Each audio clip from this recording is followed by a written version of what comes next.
So I want to thank everybody for being here. As you know, last night we reached a momentous breakthrough in the Middle East, something that people said was never going to be done. We ended the war in Gaza and really, on a much bigger basis, created peace. And I think it's going to be a lasting peace, hopefully an everlasting peace. Peace in the Middle East. We secured the release of all of the remaining hostages, and they should be released on Monday or Tuesday. Getting them is a complicated process. I'd rather not tell you what they have to do to get them. There are places you don't want to be, but we are getting the hostages back on Tuesday, Monday or Tuesday, and that'll be a day of joy. I'm going to try and make a trip over. We're going to try and get over there, and we're working on the timing, the exact timing. We're going to go to Egypt, where we'll have a signing, an additional signing. We've already had a signing representing me, but we're going to have an official signing.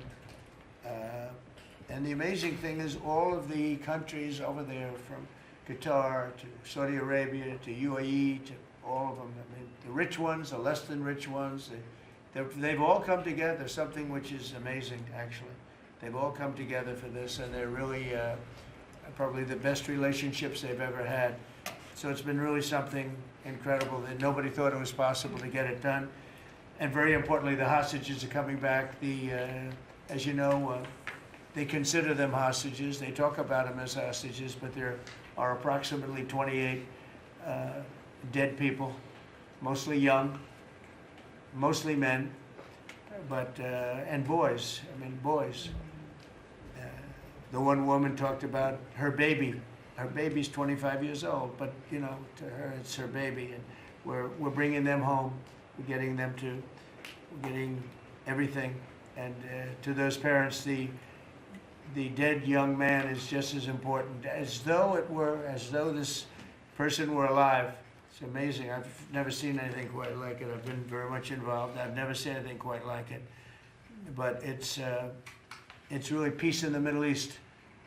And you remember October 7th was terrible, but also from the Hamas standpoint, they probably lost 70,000 people. That's big retribution. That's big retribution. But at some point, that whole thing has to stop, and we're going to see to it. Gaza is going to be slowly redone. You have tremendous wealth in that part of the world by certain countries, and just a small part of that, what they make will do wonders for Gaza, and some tremendous up and putting up a lot of money and taking care of things. But there's tremendous spirit like I haven't seen, and even the news, I won't call it fake news for this purpose, because they really were very fair today, I must tell you, in all cases. But they covered it very well. They covered it very fairly. Everybody loves it. Everybody. People that were never giving us a fair shake, frankly, they can't even believe it. They're so they're amazed by it. A lot of people are, but it was just everything came together. I think the attack was very important on Iran, because let's say that didn't happen, they'd probably by now have a nuclear weapon, numerous nuclear weapons, and therefore, even if we signed a deal, there'd be a big dark cloud over it, and it wouldn't be the same thing. So Iran's different, but Iran wants to work on peace now. They've informed us, and they've acknowledged that they are totally in favor of this deal. They think it's a great thing. So we appreciate that, and we'll work with Iran. As you know, we have major sanctions on Iran and lots of other things. We'd like to see them be able to rebuild their country too, but they can't have a nuclear weapon.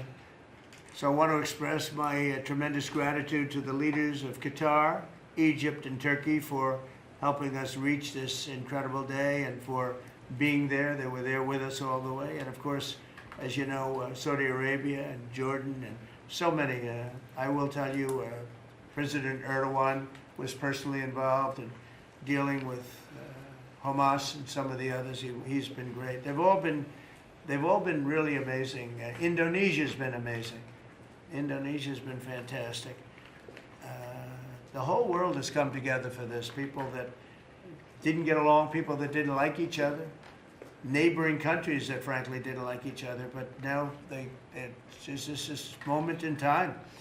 So we look forward to welcoming the hostages, like you can't believe, home to their families, and that'll take place early next week.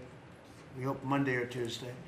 And all Americans should be proud of the role that our country has played in bringing this terrible conflict to an end. And I want to thank, some of the people, JD, you were fantastic, and Pete, you were great. Marco was fantastic. Some of you were very much involved. I'm looking around. So indirectly, I think almost everybody in this room was involved. Susie, I want to thank you very much. You were incredible. You've done an incredible job. So, and yes, John, what you've done was invaluable. CIA, John Ratcliffe, and he's done an incredible job. So I want to thank you all, and if I'm missing anybody, I apologize, but you've been amazing. And then you have Steve Witkoff, who worked so hard.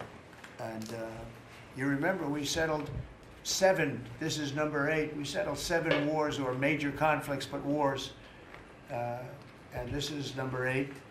And the one that I thought would be maybe the quickest of all would be Russia-Ukraine, and I think that's going to happen too.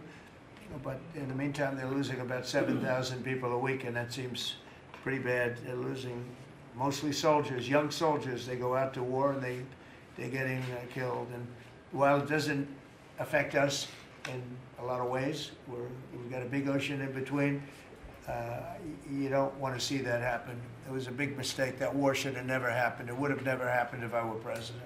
News18.com marches way ahead of the Times of India with 38% more users on native and social platforms. Network 18, the undisputed leader of news networks, way ahead of the Times.